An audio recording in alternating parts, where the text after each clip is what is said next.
So we go. So we have something like 25 minutes or something maximum for this, or even shorter for you guys. It's better probably. So why is it that after 30 years or more that I practice cultural planning, I'm still here talking about it and stressing the importance of cultural mapping. And why I think it's so urgent that we talk about cultural mapping and planning these days.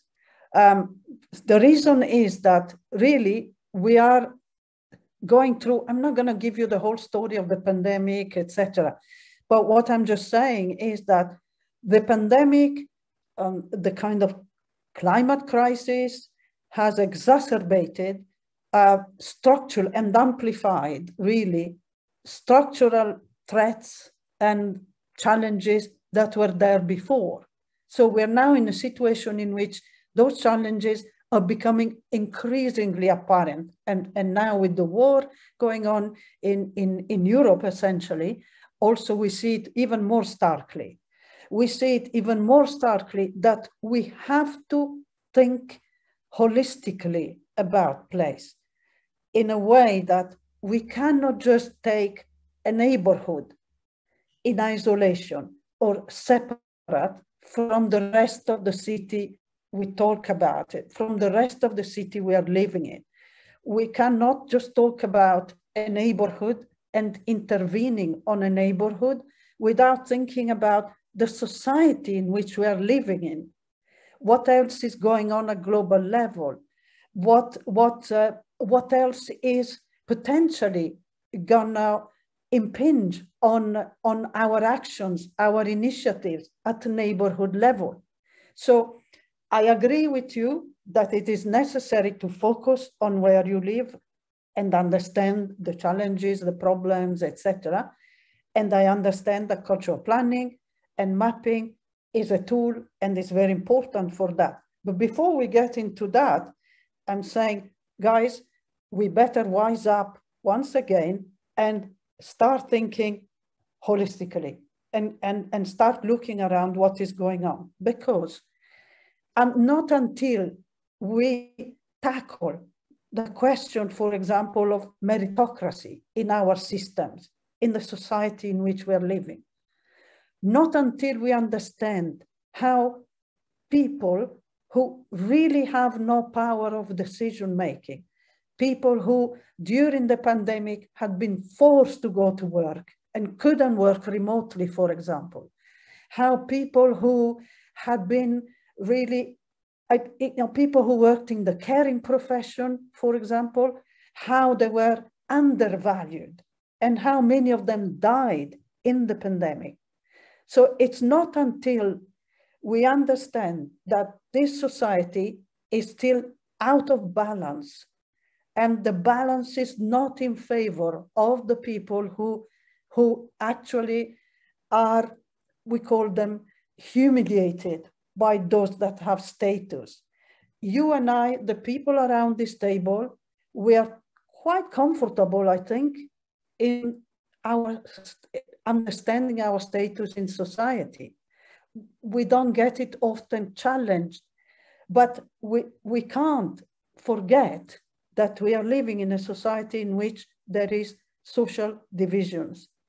And when we talk about neighborhoods, we have to talk about how the people who have no power of decision-making live and how we can do, what we can do for them, how we can not just engage them, because it's not just a question of engaging.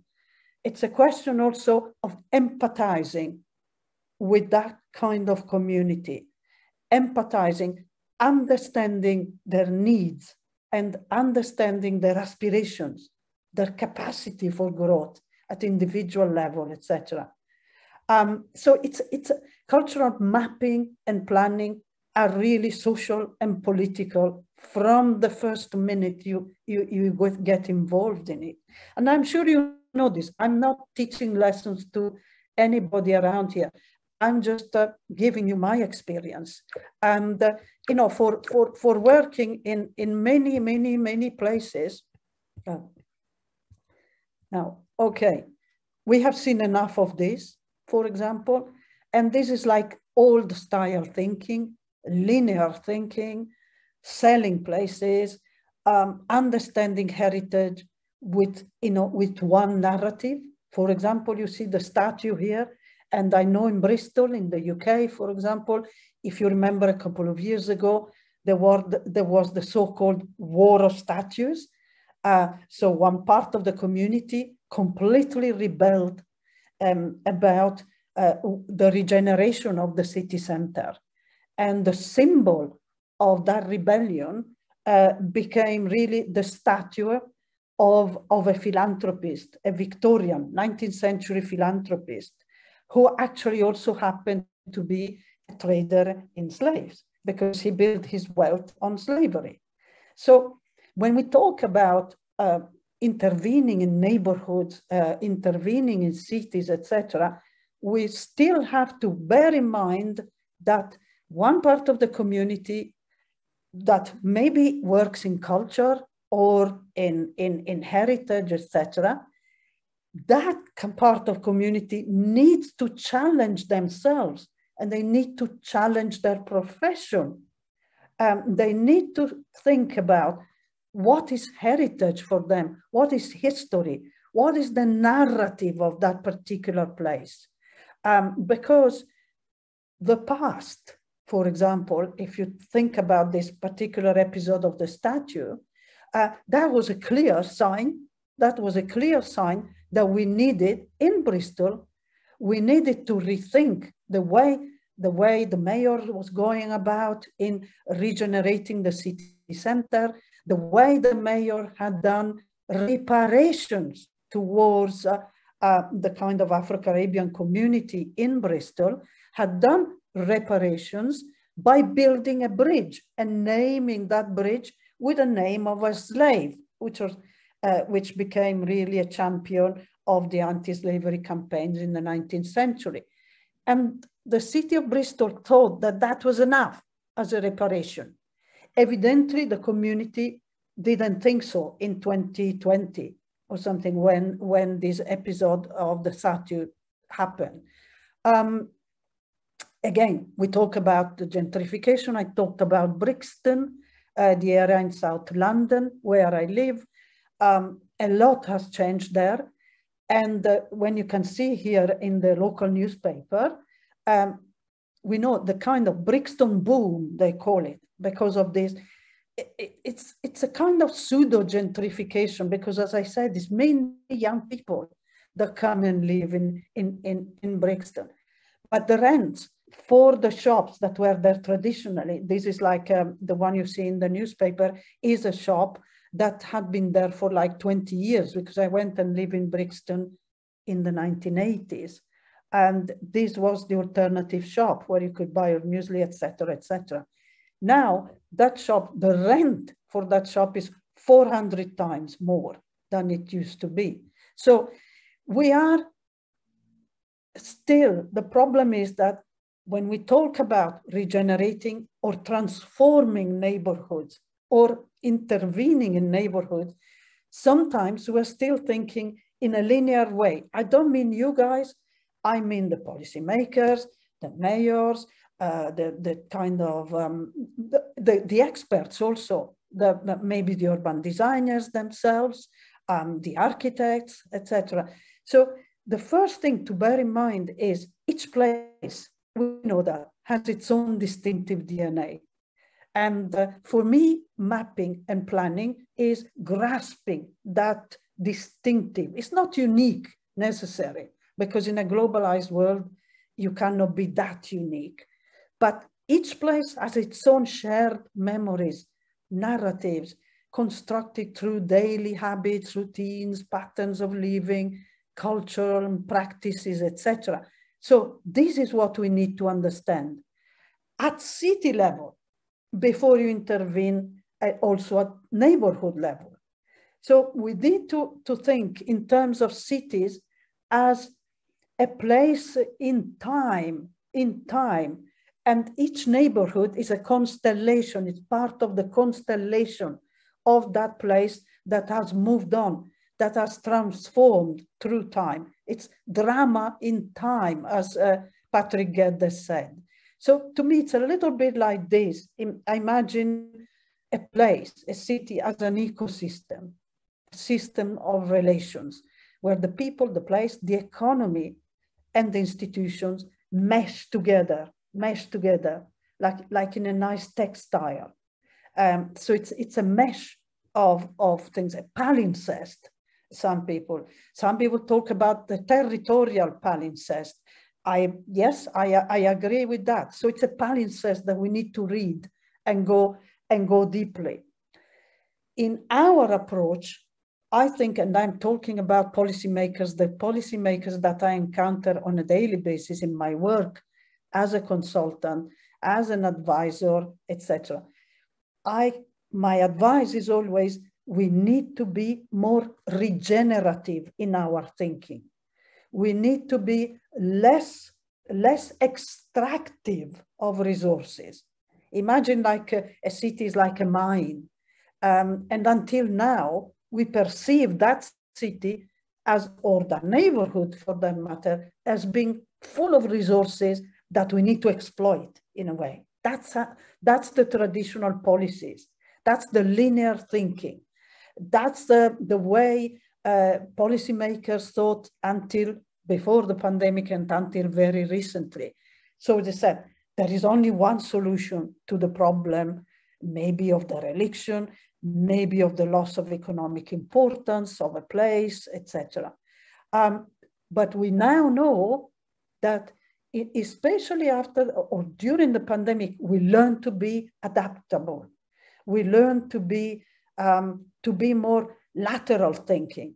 We learn to be more agile in the way you perceive our job as people who work in regeneration, people who work with communities, etc. So we need to be more regenerative of the existing resources. And in doing so, there is a job, an important job that culture and cultural institutions can play. And they have to be our key partners. In the UK, for example, now, at the moment, most libraries have closed because there is no funding. No funding for culture, because the excuse is we had the treasury, the state had invested so much in supporting the economy during the pandemic that there is no more money for culture, no more money for library, no more money for education. Can you imagine a society that really gives up on its communities up to this point? So what I'm saying is that there has to be, on the contrary, there has to be a revival of cultural institutions, a regeneration of, a reimagination of cultural institutions and organizations at local level, as well as national level of the policies that regulate those institutions, etc. At local level, we have to reopen and reimagine these institutions and organizations. Imagine a museum, what a museum can do today if we only start thinking in terms of co-creating the collections, for example. And I'm sure there are hundreds of examples we can discuss and bring to the table on that. But something needs to happen to that old idea that we all had, that we would bring culture to the people. If only we could bring culture to the communities, we said, in the 1960s, 70s, 80s, 1990s, when we built across Europe massive venues, massive cultural quarters. The idea was, if only we could bring culture to the people, then we would create a better society. The problem with that kind of thinking is that society has changed. Technology has developed. So we are all different now. We are all, in a way, divided into different cultural tribes. We all have different lifestyles, which we tolerate of each other. We are all consumers and producers of culture.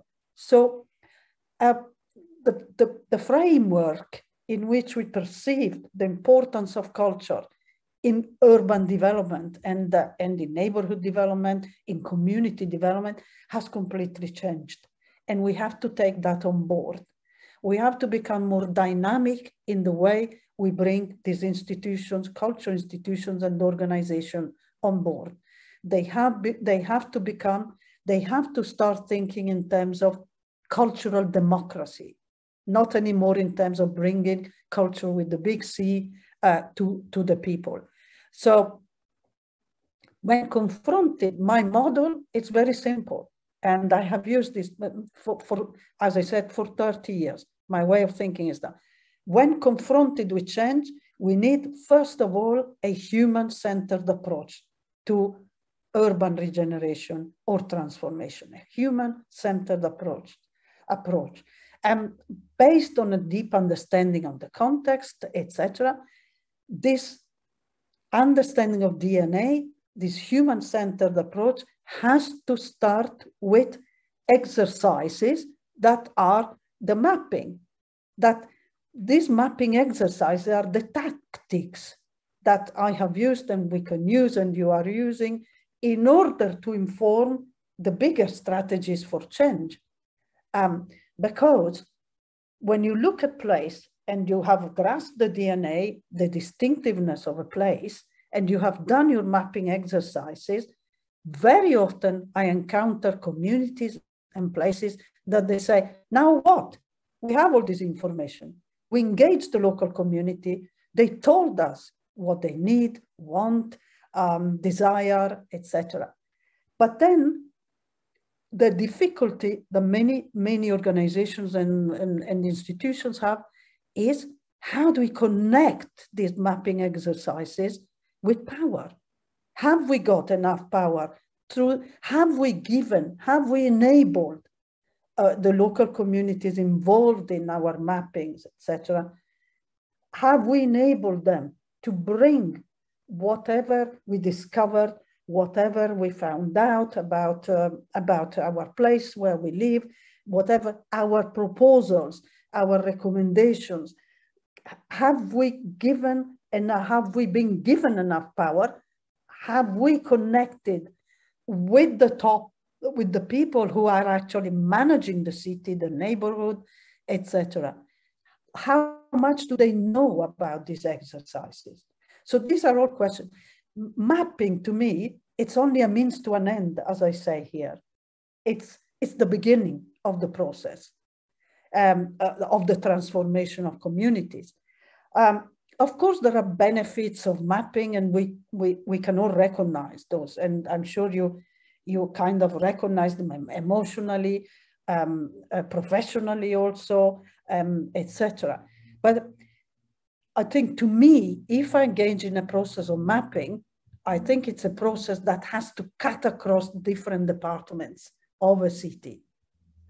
So without that, for example, sometimes working in Sweden, for example, I found that there may have been servicekultur, the cultural services in a city, large or small.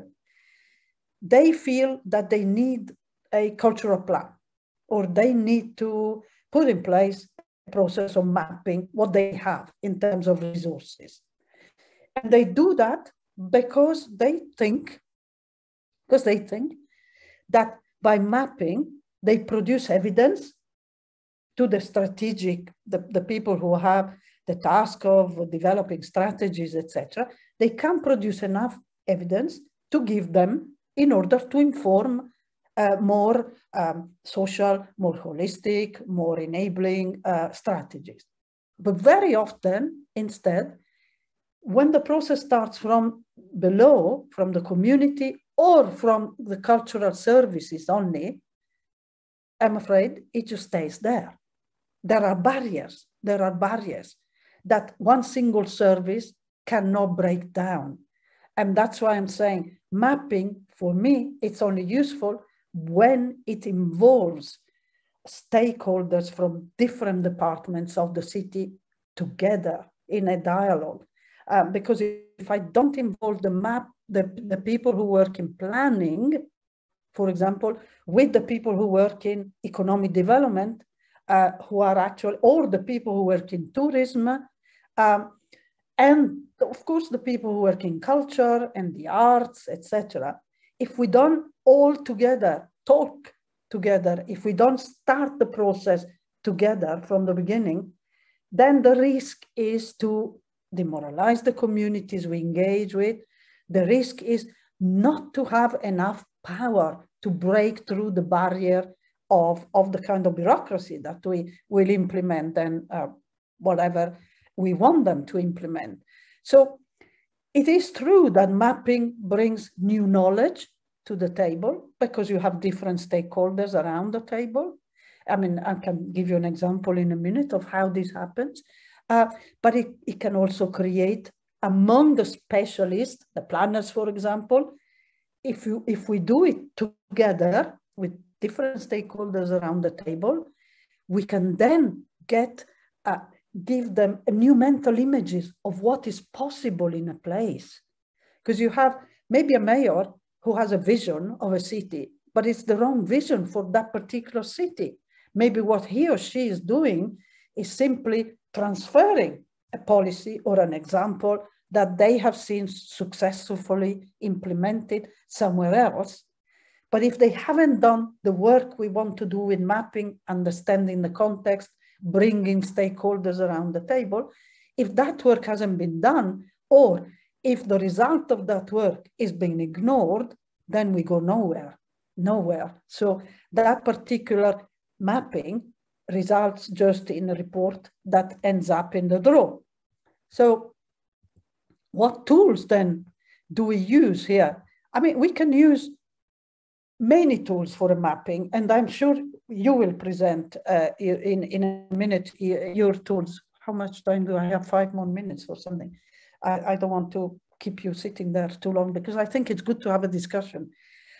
For me, when I talk about distinctiveness, I don't know. I go to Esch-sur-Alzette in Luxembourg 5 years ago, actually. Esch-sur-Alzette is a city in Luxembourg, which is now European Capital of Culture, together with Kaunas and Novi Sad. 5 years ago, they asked me to go into the city and do a cultural strategy, just like that, because they thought I have next to me cultural planner. So they said, okay, she's the right person to do a cultural strategy. When I went there, I said, I can't do a cultural strategy because I don't know anything about your city. You haven't got anything that tells me what your community thinks about this idea of bidding for European Capital of Culture. You're not telling me anything about what your community is made of. What is the material we are working with? What is the DNA of this place? So I said, we cannot just develop a cultural strategy in 3 months, just like that, by transferring models from other places. So I said, we have to start at the very least, with an analysis of the distinctiveness of place. So then we started involving different stakeholders, and we did a lot of the exercises that you see here. For example, internal and external perceptions of place, they are important. Because, for example, if you ask a group of stakeholders around the table and you tell them, what do people from outside the city, in Trier, for example, or in Thionville, which is near the border with France, what do they think of Esch-sur-Alzette? Oh, they don't know nothing. They think it's a former industrial place that is ugly, that nobody lives here, etc. In reality, the place is a very exciting, very distinctive, it has a very distinctive cultural texture. And it has something like 150 different languages in a city that is 30,000 inhabitants. So, and then we look at the media coverage and the reporting, and the media, of course, was all against the kind of capital of culture. And the words used is like S/Z is not Luxembourg City. Luxembourg City has heritage, has beauty, has various bars, and has high shishi restaurants and shops, etc. S/Z is too working class. Okay, then you say, okay, guys, what's the reality of S/Z? What is the spirit of place? What is the mental maps that people have of this place? And what we discover is, of course, S/Z has the biggest research center for biotechnology, etc., has a massive university with students in every field. It has, as I said, this variety of communities, each of which express themselves in their different cuisines with the places, restaurants and bars, which are open all the time. So, and there is a kind of quality of life or way of living that is very tolerant, because S/Z has also the biggest LGBTQ+ parade in Luxembourg, which is, hello, none of the media talked about it, because maybe for the obvious reason you can imagine, but also to me, when I saw that information, I thought, hey, we have diversity here as a key to unlock a process of transformation, of holistic transformation of place. And then we can devise our programs for the capital of culture according to what we find out in this mapping. So just to give you a quick example of the importance really of just doing these simple things of mapping using these simple tools. Another thing that we need is we looked at the type of skills present in the city. Why do I say that? Because the assumption, the impressions, the perception outside the city was that this is a working class city, the industry is finished, there is nothing else. So according to the media, etc., there was only unemployment and crime. So, okay, that was the perception. When we did the type of skills exercise, mapping of skills present in the city, and that, by the way, to me, it goes under the rubric of cultural strategy. Okay, so that was all part of a cultural strategy. So we did also the skills mapping, and we discovered that there are amazing skills in architecture. There are 5, 6, 7 architects, major important architects present in the city. There is a fantastic architecture in the city. There is masses of urban designers that work in other countries as well.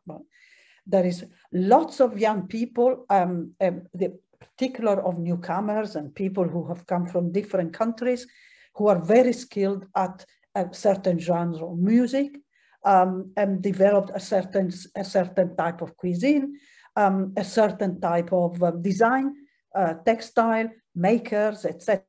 So do you see, that's basically the essence of mapping. And we then encapsulated all those findings into what we now call the vision for ESH 2030, which then became part of the program for the capital of culture. So I think I need to stop here.